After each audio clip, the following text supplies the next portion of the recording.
प्रभाग क्रमांक 11 मध्ये महायुतीच्या उमेदवारांच्या समर्थनार्थ भव्य प्रचार रॅली मोठ्या उत्साहात संपन्न झाली। आगामी महानगरपालिका निवडणुकीच्या पार्श्वभूमीवर आयोजित करण्यात आलेल्या या रॅलीत नागरिकांचा मोठ्या प्रमाणात सहभाग पाहायला मिळाला। या प्रचार रॅलीत महायुतीचे सत्यजित जाधव, यशोदा मोहिते, माधुरी नखाते व नीलांबरी साळोखे या उमेदवारांच्या प्रचारार्थ या रॅलीचे आयोजन करण्यात आले होते। रॅली दरम्यान महायुतीचे वरिष्ठ नेते व दिग्गज उपस्थित होते। यावेळी त्यांनी नागरिकांशी थेट संवाद साधत आतापर्यंत झालेल्या विकास कामांचा आढावा घेतला, तसेच आगामी काळातील विकासाचा आराखडा मांडला। ढोलताशे, घोषणाबाजी आणि जल्लोषाच्या वातावरणात ही रॅली पार पडली। या रॅलीत नागरिकांचा उत्स्फूर्त प्रतिसाद पाहायला मिळाला। मोठ्या संख्येने उपस्थित राहून नागरिकांनी महायुतीच्या उमेदवारांना पाठिंबा दर्शवला।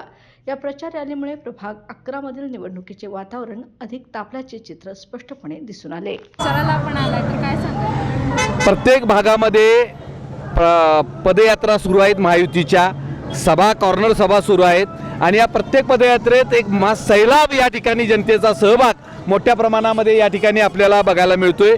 महिला मोठ्या प्रमाणात आहेत, कारण लाडक्या बहिणी जसं विधानसभेला आम्हाला चांगल्या पद्धतीनं सहकार्य केलं, याही वेळेला आम्हाला लाडक्या बहिणी चांगल्या पद्धतीनं मतदान करतील।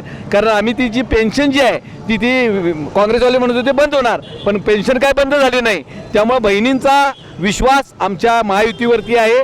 आमच्या या कोल्हापूर महानगरपालिकेमध्ये 5 वर्ष सत्ता आमच्याकडे द्यावी अशी जनतेला आम्ही आवाहन करतोय। आणि मग बघा पुढच्या 5 वर्षात कोल्हापूरचा कायापालट आम्ही या ठिकाणी करू। रस्ते, गटरी, कचरा, लाईट सर्व समस्या या ठिकाणी आम्ही दूर करणार आहोत। IT पार्क या ठिकाणी येणार आहे आणि या अगोदर आमच्या केंद्र आणि राज्य शासनाच्या अनेक योजनांचा लाभ सुद्धा कोल्हापूरच्या लोकांनी घेतलेला आहे आणि उत्स्फूर्त असा प्रतिसाद पदयात्रेमध्ये, म्हणजे आमची पदयात्रा पुढे गेली महायुतीची, मागोमाग महाविकास आघाडीची आहे। आपण बघितलं तर आमच्या पावपट्टीनं सुद्धा त्यांची संख्या नाही। याचाच अर्थ आहे की जोश, जल्लोष, विश्वास हा महायुतीवरची जनतेचा आहे। निश्चितपणे 15 तारखेला या ठिकाणी महायुतीचं सरकार या महापालिकेवर आल्याशिवाय राहणार नाही असा ठाम विश्वास आम्हाला आहे। बाळ, फ्रीजमधून श्रीखंड काढ ना। आम्ही पूर्वी घरीच बनवायचो श्रीखंड, त्याची चवच वेगळी होती। आता काय सगळं रेडीमेड। आजी, हे श्रीखंड खाऊन बघ। आज तुझ्या आईनं घरीच बनवलं की काय?